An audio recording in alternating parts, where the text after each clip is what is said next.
What's up everybody, it's Winnie here and you guys are watching the #1 construction channel in the world. Alright, so the first up that we have here is 24 by 48 porcelain tile. And for a tile size like this, what we're going to be using is a 3/4 inch.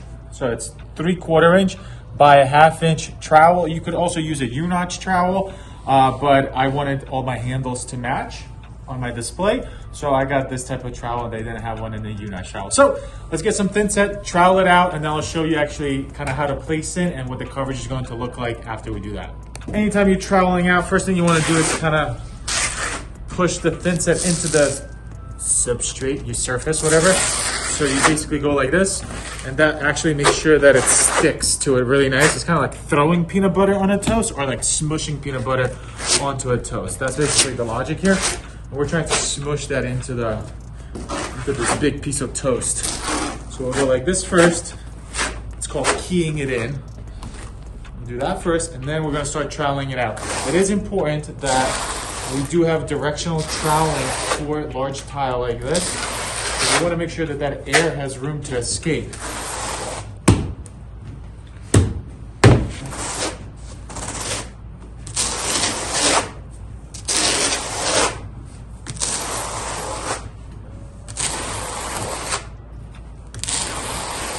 You see when I'm troweling out, I'm keeping my trowel kind of angled like this a little bit. So when this basically wave of thin set is getting pushed, it's getting pushed to the side like this as it, oozes out to the side.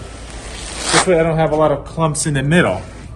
Because if I just go straight like this, let me show you, then I'm getting ooze out from both sides and it's kind of, it's hard to get them even trowel lines. So if I'm going to start here, I'm going to keep my angle of the trowel the same. Just like so.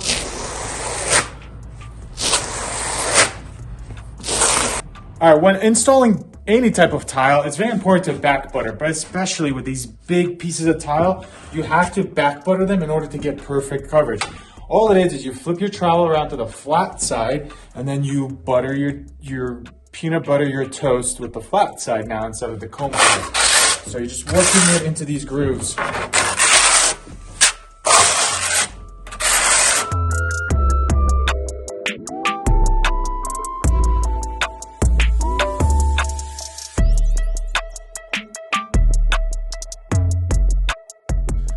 All right, so we got our tile, we got our thin set troweled out. So now what I'm going to do is just put a piece of tile in here.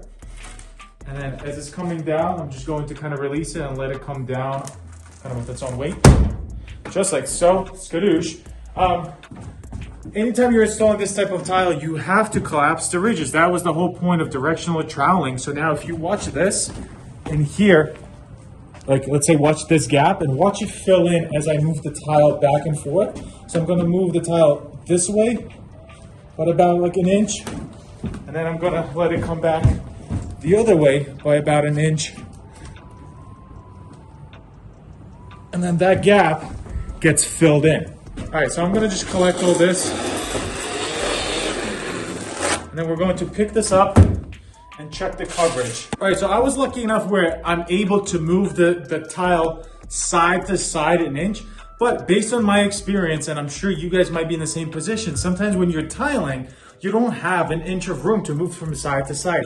So what you will need to get is one of these vibrating tools. I bought this on Alibaba for, I had to spend like 500, 600 bucks to get 10 of them because you buy things in bulk. But I couldn't find a good one here in US, so I bought it from China essentially, and it came in, everything was all right. So what you would do with that is basically just move the tool from side to side, kind of like this, and then put a little pressure on it, and that will help collapse those ridges and force some of that air out as well. Just like so. And when you're starting, you could either start in the middle and then work to the sides, or start like this. So, you know what I'm saying? You're trying to create this wave, vibration wave. With large tile, a tool like this is almost a must. Because again, like one, it could be super heavy. You need suction cups on it to try to move stuff around.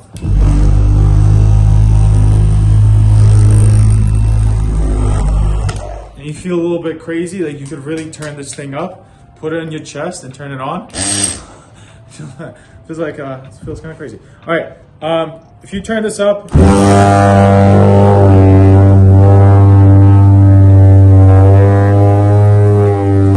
thing will shake your house. All right, so we got this done. Now let's check the coverage. All right, Alex, come over here. So let's check the coverage. So basically, I'm gonna get this up, start putting a little pressure on it. And it's starting to separate a little bit. Try to get your fingers out of it, under it. So this thing is on there pretty good.